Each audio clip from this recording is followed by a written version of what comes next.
Hai Baraya Priangan, media sosial hari ini disesaki berbagai informasi tentang perang Rusia-Ukraina. Keberpihakan media internasional pun terbelah, sebagian besar pro-Barat, sebagian kecil pro-Rusia. Opini di antara kita pun terbelah antara mendukung Rusia atau mendukung Ukraina. Senator Irlandia Richard Boyd Barrett menyampaikan kritik keras dengan propaganda dan sikap standar ganda media Barat.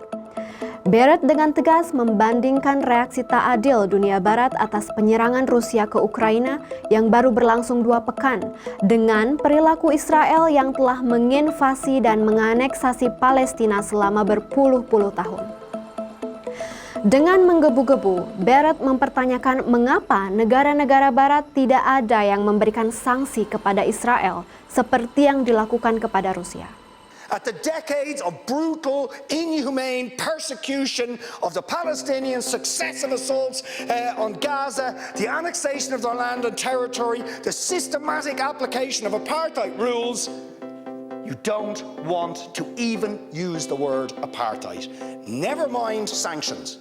5 days sanctions against Putin and his thugs, 70 years of oppression by the Palestinians, and it wouldn't be, what was the word you used? It wouldn't be helpful to impose sanctions. Barrett meminta agar para pemimpin dunia sadar untuk menjaga keseimbangan dengan konsisten. Ada bias keberpihakan media Barat dalam memberitakan konflik Rusia-Ukraina. Contoh yang sedang viral dibicarakan masyarakat internasional adalah kontroversi koresponden CBS, live report konflik Rusia-Ukraina, bahwa Ukraina tidak pantas diperlakukan demikian karena negara itu beradab dan relatif Eropa. Like Iraq or Afghanistan that has seen conflict raging for decades. This is a relatively civilized, relatively European, I have to choose those words carefully too, city where you wouldn't expect that or hope that it's going to happen. Seolah-olah penderitaan perang yang menimpa bangsa di Irak dan Afghanistan adalah pantas karena kedua negara ini kebalikan dari negara beradab.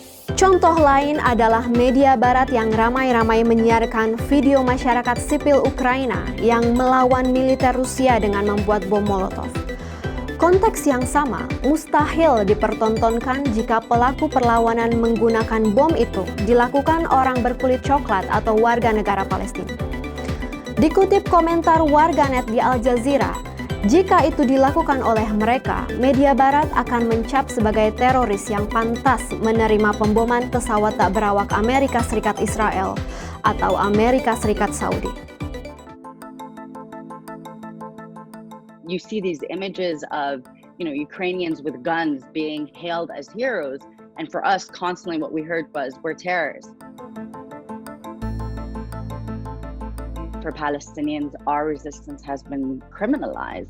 And I think to stay unparalleled, especially in light of what's been happening in the past decade, not just in Palestine or in the Arab world, but around the globe as well, from various struggles, takes away from that. And I think it's unfair to kind of empower one struggle at the expense of another. And it's very telling of how inherently racist news media outlets are. Baraya Priangan, sebagai bangsa yang menjunjung tinggi nilai kemanusiaan, menentang segala bentuk penjajahan dan penganut politik internasional yang bebas aktif, kita harus melihatnya dengan terbuka, jernih, dan tidak memihak.